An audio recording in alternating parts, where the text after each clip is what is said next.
ஆண்பாலும் தேனோ அரம்பை முதல் முக்கனியோ தேம்பாய உண்டு தெவிட்டு நருந்தீம்பாய் மறக்குமோ வெண்ணை வருசடையா கம்பன் இறக்கும் போதேனும் இனி அம்பிலே சிலையை நாட்டி அமரர்க்கன்றமுதம் இந்த தம்பிரான் என்னத்தானும் தமிழிலே தாலை நாட்டி கம்பநாடுடைய கோமான் கவி சக்கரவர்த்தி பார்மேல் நம்புவா மாலையாலே நரர்க்கும் இன்னமுதும் ஈந்தான் நராதலத்தில் உள்ள தமிழ் குற்றமெல்லாம் அறாவும் அறமாயிற்றன்றே ராவணன் மேல் அம்பு நாட்டாழ்வான் அடிபணி மாதித்தன் கம்ப நாட்டாழ்வான் கவி.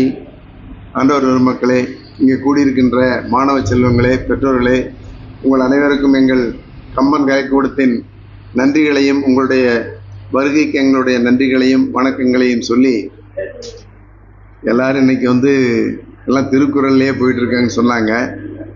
நான் ஏன் கம்பனையே பிடிச்சிட்டு இருக்கிறேன்ட்டு இன்னைக்கு கொஞ்சம் மாற்றிடுவோம். ஆர்வம் கரெக்டாக சொன்னார். அகநானூறு புறநானூறு போயிடலாம். நீங்கள் இந்த சங்க இலக்கியம்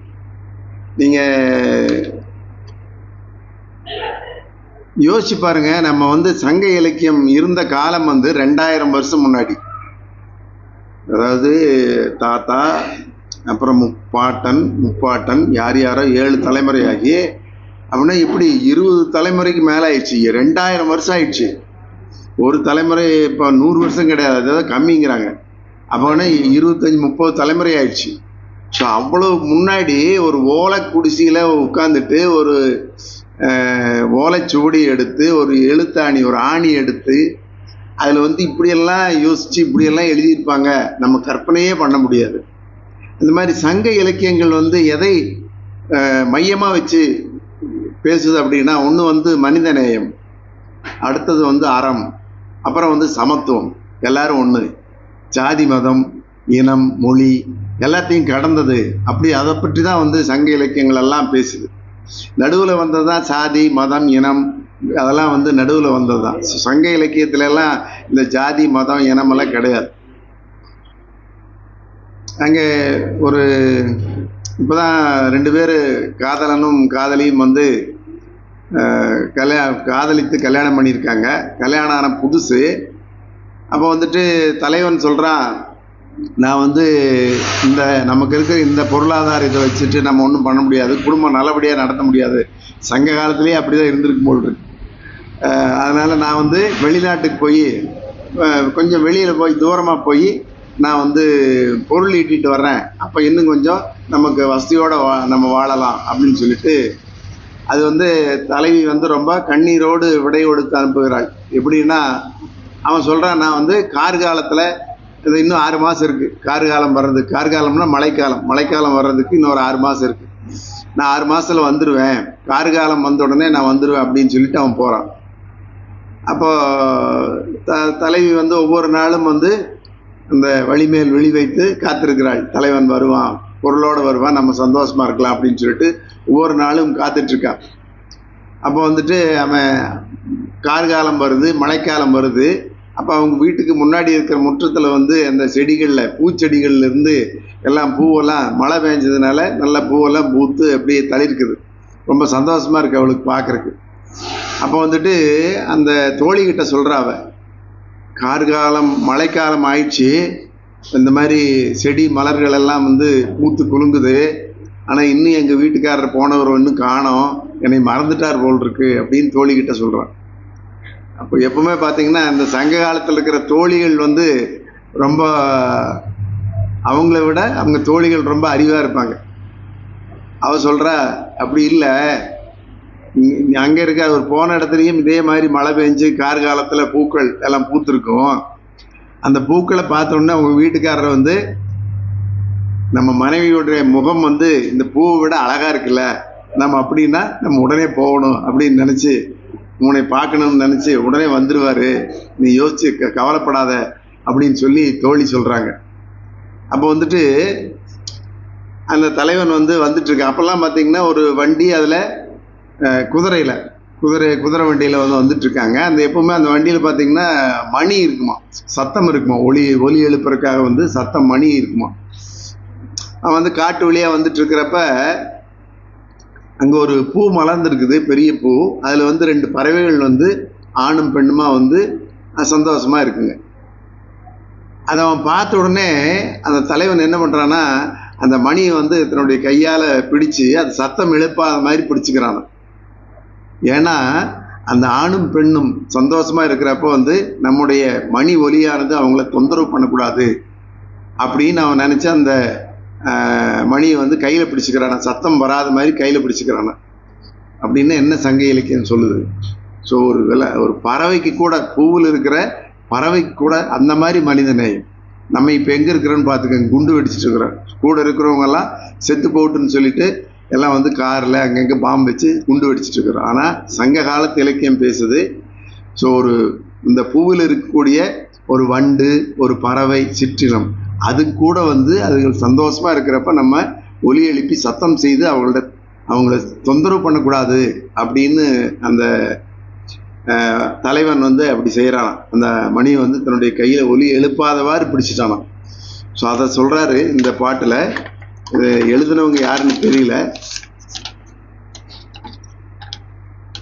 பூத்த பொங்கர் துணையோடு பொதிந்த, அப்போதான் பூத்து இருக்குது மலர். அதில் பூத்த பொங்கர் துணையோடு பொதிந்த, அது துணையோடு அந்த 2 சின்ன பறவைகள், சின்ன வண்டுகள்னு வச்சுக்கோங்களேன், இன்பம் துய்த்துட்டு இருக்கும்போது பூத்த பொங்கர் துணையோடு பொதிந்த தாதுன் பறவை பேதுரல் அஞ்சி.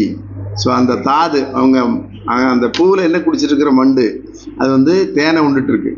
ஸோ தாதுன் பறவை பேதுரல் அஞ்சி, அதுங்க 2 பேரும் அவங்கள நம்ம தொந்தரவு பண்ணக்கூடாது அப்படின்னு நினச்சி பேதுரல் அஞ்சி, தாதுன் பறவை பேதுரல் அஞ்சி மணினார்த்த மாண்வினை தேரான். அதாவது மணினா, அந்த மணியினுடைய நாவை கையில் இறுக்கி பிடிச்சிக்கிறான். மணினா ஆர்த்த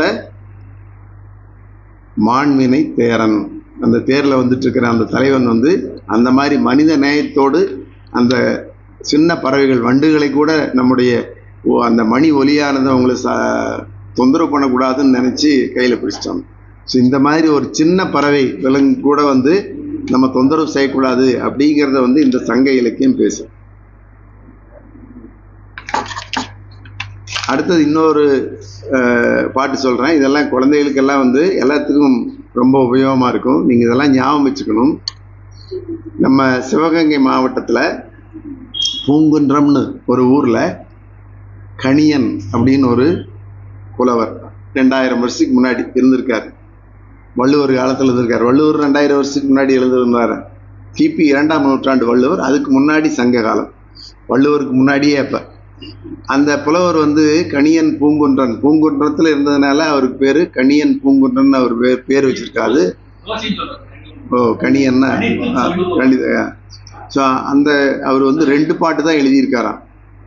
ஒரு பாட்டு என்ன, இப்போ நான் யாதும் ஊரே யாவரும் கேளீர். இன்னொரு பாட்டு அவர் எழுதுனது நற்றிணையிலே இருக்கான். அது என்ன பாட்டுன்னு எனக்கு தெரியல.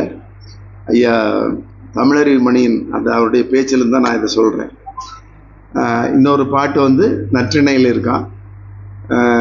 இந்த பாட்டு உங்களுக்கு எல்லாரும் கேள்விப்பட்டதான். முதல் வரி எல்லாத்துக்கும், ஏன்னா நீங்கள் 193 நாடுகளினுடைய கொடிகள் ஐநா சபையில் முன்னாடி பறந்துட்டு இருக்குமா. அந்த ஐநா சபைக்கு முன்னாடி அதில் ஒரு கொடி இந்திய நாட்டினுடைய கொடி, நம்முடைய பாரத நாட்டினுடைய கொடி. அது 193 நாடுகளில் ஒன்றா இருக்கு. ஆனால் அதன் முன்புற வாயிலில் என்ன எழுதியிருக்கு, அது நம்ம 6000 மொழிகள் இருக்குது நம்ம உலகத்தில். அதில் 6 செம்மொழிகள் இருக்குது. ஆனால் அதில் ஒரே ஒரு வாசகம் தான் இருக்குது அந்த ஐநா சபையில் முன்னாடி, யாதும் ஊரே யாவரும் கேளீர். அது நயாகரா நீர்வீழ்ச்சியில் எழுதி வச்சுருக்காங்க, யாதும் ஊரே யாவரும் கேளீர்னு. ஸோ 2000 வருஷத்துக்கு முன்னாடி நம்ம முப்பாட்டன் ஒருத்தர் எழுதுனதை இன்னைக்கு ஐநா சபையில் யாதும் ஊரே அப்படின்னா என்ன, 2000 வருஷத்துக்கு முன்னாடி யாதும் ஊரே யாவரும் கேளீர் அப்படின்னா எல்லாம் என்னுடைய ஊர், எல்லோரும் என்னுடைய சொந்தக்காரங்க, என்னுடைய உறவினர்கள் அப்படின்னு ஒரு சொல்கிறதுக்கு மனசு வேணும்னா அவன் எப்படி இப்போ அவனுடைய உள்ளம் உடல் எல்லாத்துலேயும் என்ன உள்ளங்காலிலிருந்து உச்சியிலிருந்து உள்ளங்கால் வரைக்கும் அவனுக்கு அன்பு அப்படி ததும்பி வழிஞ்சால் ஒழிய இந்த மாதிரி ஒரு சென்டென்ஸ் வந்து 2000 வருஷத்துக்கு முன்னாடி அப்போ வந்து மொழியே இருந்திருக்காது. ஸோ அந்த மாதிரி ஒரு சமயத்தில் தமிழ் மொழியில் யோசித்து ஒரு புலவன் இப்படி எழுதுறான், யாதும் ஊரே யாவரும் கேள்வி. அது 2000 வருஷம் கழித்து ஐநா சபையில் எழுதியிருக்காங்க. ஸோ அப்படின்னா எவ்வளோ சிறப்பு பாருங்கள். எல்லாரும் என்னுடைய உறவினர்கள், இந்த நாட்டில் இருக்கிற எல்லோரும் என்னுடைய உறவினர்கள்.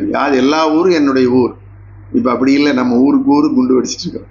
என்னுடைய இது ரஷ்யாவில், உக்ரைனில், பாலஸ்தீனத்தில், எல்லா பக்கமும், இந்தியாவில், பாகிஸ்தானில் எல்லா பக்கமே வந்து குண்டு வெடிப்பு நடந்துட்டு. ஸோ அந்த நம்முடைய மனித நேயம், அறம் எல்லாமே வந்து நம்ம எவ்வளோ தாழ்ந்து, நம்ம வந்து அறிவில், விஞ்ஞானத்தில் நம்ம வந்து சந்திரனுக்கு ஏவுகணை விட்டுட்டு இருந்தால் கூட நம்முடைய மனித நேயம் எவ்வளோ மோசமாக இருக்குது.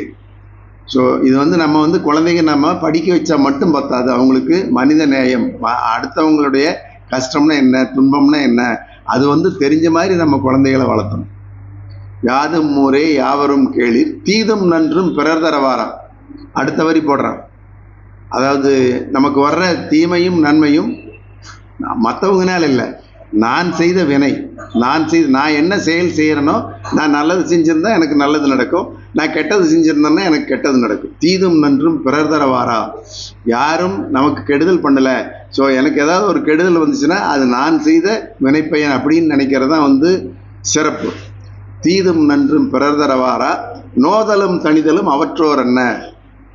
நமக்கு வந்து நோய் வருது, அது கொஞ்ச நாளில் சரியாக போயிடுது, இது யாராவது மற்றவங்கனாலேயா? இல்லை. நோதலும் தணிதலும் அவற்றோர் என்ன. அதே மாதிரி தான் நமக்கு வர்ற நோயும் துன்பமும் அது தணிந்து போவதும் மற்றவர்னால் இல்லை, அது நான் செய்த வினைப்பயன், அப்படி தான் நினைக்கணுமா. தீதும் நன்றும் பிறர் தரவாரா, நோதலும் தணிதலும் அவற்றோர் என்ன, சாதலும் புதுவதன்றே. செத்து போகிறது இங்கே ஒன்றும் புதுசு இல்லை. நெருநல் உளனொருவன் இன்றில்லை என்னும் பேரு படைத்து இவ்வுலகு. அதான் வள்ளுவர் சொல்றார். நேற்றுக்கு இருந்தவங்க இன்னைக்கு இல்லை, செத்து போயிட்டாங்க. நேற்றுக்கு இருந்தவங்க இன்னைக்கு செத்து போயிட்டாங்க. அதுதான் வந்து உலகியல் இயல்பு. அதை நம்ம இயல்பாக ஏற்றுக்கணும். சாவை கண்டு நம்ம அஞ்சக்கூடாது. பாரதி சொல்கிறானே, காலா என் அருகேவா சற்றே உன்னை எட்டி மிதிக்கிறேன் அப்படிங்கிற மாதிரி. ஸோ சாவை கண்டு நம்ம வந்து தினம் செத்து போகக்கூடாது. ஒரு தடவை தான் சாகணும். வாழ்க்கையில் நம்ம ஒரு தடவை தான் சாகணும். தினம் செத்துட்டு இருக்கக்கூடாது. நெருநல் உளனொருவன் இன்றில்லை என்னும் பேரு படைத்த உலகம். இந்த உலகத்தினுடைய பேர் என்ன, உலகியல் மரபு என்ன, நேற்று இருந்தவங்க இன்னைக்கு இல்லை அப்படிங்கிற பேரு தான். அதனால இன்னைக்கு இருப்போம், நம்ம நாளைக்கு இருக்க மாட்டோம். ஆனால் இந்த தமிழ் இருக்கும், இந்த மன்றம் இருக்கும். ஸோ இது வந்து எப்பவும் ஆமாம் இருக்கிறது. தமிழ் 2000 வருஷம் கடந்து தமிழ் இருக்குது. நோதலும் தணிதலும் அவற்றோர் என்ன, சாதலும் புதுவதன்றே, வாழ்தல் இனிதன மகிழ்ந்தன்றும் இல்லை இளமே, இன்னாதென்றால் அதனினும் இளமே. நம்ம வாழ்க்கையில் வந்து ரொம்ப நான் சந்தோஷமாக இருக்கிறேன், எனக்கு இவ்வளோ பணம் வந்துருச்சு, பொருள் வந்துருச்சு, நகை வந்துருச்சு அப்படின்னு நான் வந்து வேலையும் கிளை எட்டி குதிச்சுட்டு இருக்கிறதில்ல, நான் ரொம்ப சந்தோஷப்படுறதில்ல. அதே மாதிரி எனக்கு இல்லை, என்கிட்ட இருக்கிற பொருளெல்லாம் போயிடுச்சுன்னா நான் ரொம்ப துன்பப்படுறதும் இல்லை, கஷ்டப்படுறதும் இல்லை. ஸோ இன்றைக்கி இருக்கிறது, ஸோ நேற்றுக்கு யாருடையோ நம்மளுக்கு இன்றைக்கி ஆகும், நம்மகிட்ட இருக்கிறது இன்றைக்கி நாளைக்கு வேறொருகிட்ட போகும். ஸோ எதுவுமே வந்து இந்த பொருள் எல்லாம் வந்து நம்மளுக்கு கிடையாது, நம்மளுக்கு சொந்தம் கிடையாது. வாழ்தல் இனிதன மகிழ்ந்தென்றும் இளமே, இன்னாதென்றல் அதனினும் இள, அது துன்பமானது அப்படின்னு சொல்றது கிடையாது. இன்னாதென்றல் அதனினும் இளமே. மின்னொளிர் வானம் தண்டுளி தலையினாது கல்வொரு திறங்கும் மல்லல் பேரியாற்று நீர்வழிப்படும் புனைபோல் ஆறுயிர் முறைவழிப்படும் என்பது திறவோர் காட்சியின் தெளிந்தனமாதலின் மாட்சியின் பெரியோரை வியத்தலும் இளமே, சிறியோரை இகழ்தல் அதனினும் இளமே. இதான் முழுப்பாட்டு. எப்படி வந்து மின்னல் மின்னிட்டு பேரிடியோட அந்த வானத்திலிருந்து கருமேகங்கள் வந்து அந்த மலை மீது மழையாக பொழிந்து அது வந்து அருவியாக மாறி ஆறா ஓடி கடலில் போய் கலக்கிறப்ப அந்த எப்படி அந்த ஆற்று வெள்ளத்தில் வந்து ஒரு சின்ன தெப்பம் அது போச்சுன்னா எப்படி ஆற்று வெள்ளத்தோட அது வந்து எதிர்நீச்சல் போட முடியாது. அந்த தெப்பம் வந்து மிதந்துட்டு ஆற்றோட தான் போய் கடலில் தான் போய் சேர முடியும். எப்படி அந்த தெப்பம் ஆற்று வழி அந்த மாதிரி போகுதோ அது மாதிரி என்னுடைய வாழ்க்கை என்னுடைய வினைப்பயன் வழியாக போகுது. அதுக்கு வந்து என்னுடைய விதிப்படி போகுது அப்படின்னு நிறைய பேர் சொல்லுவாங்க. ஆனால் அதுக்கு வந்து ஐயா தமிழறிவு மணியன் போய் நிறைய அதில் புஸ்தகமெல்லாம் படித்து அவர் சொல்கிறாரு, வினை அப்படிங்கிறது வந்து விதி அல்ல, அது வந்து செயல் அப்படின்னு தமிழில் ஒரு பொருள் இருக்குது. வினைக்கு செயல் அப்படின்னு ஒரு பொருள் இருக்கு.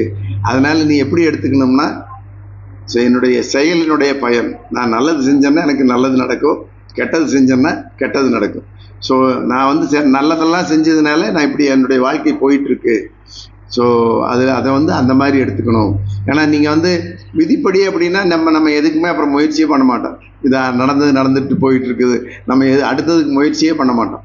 அதனால வந்து அதை வந்து வினை அப்படிங்கிறது விதின்னு எடுத்துக்கூடாது, அது வந்து செயல். ஸோ நான் செய்கின்ற செயலுக்கு every action has got a reaction, equivalent reaction. Every action has got a equal. நம்ம நீ என்ன செய்யறியோ அதுக்கு தகுந்த மாதிரி உனக்கு பலன். நீ வந்து விதை ஒன்று போட்டால் செடி ஒன்று முளைக்காது. சுரக்காய் போட்டோம்னா விதை போட்டோம்னா சுரக்காய் செடியாக முளைக்கும்.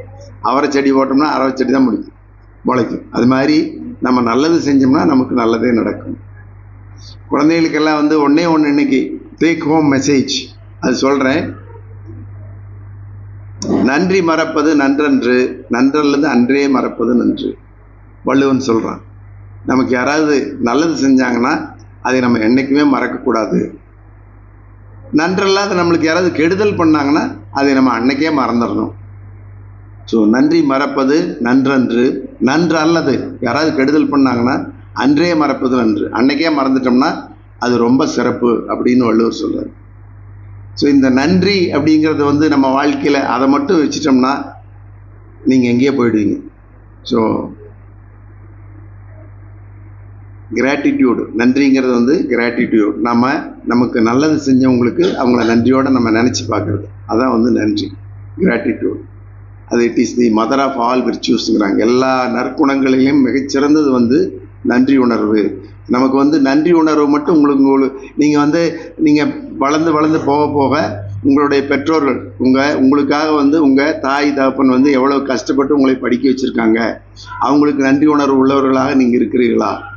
உங்கள் ஆசிரியர்கள் வந்து எப்படி கஷ்டப்பட்டு உங்களுக்கு பாடம் நடத்துகிறாங்க, அவங்களுக்கு நீங்கள் போனோடனே வணக்கம் சொல்கிறீங்களா, நன்றி சொல்கிறீங்களா?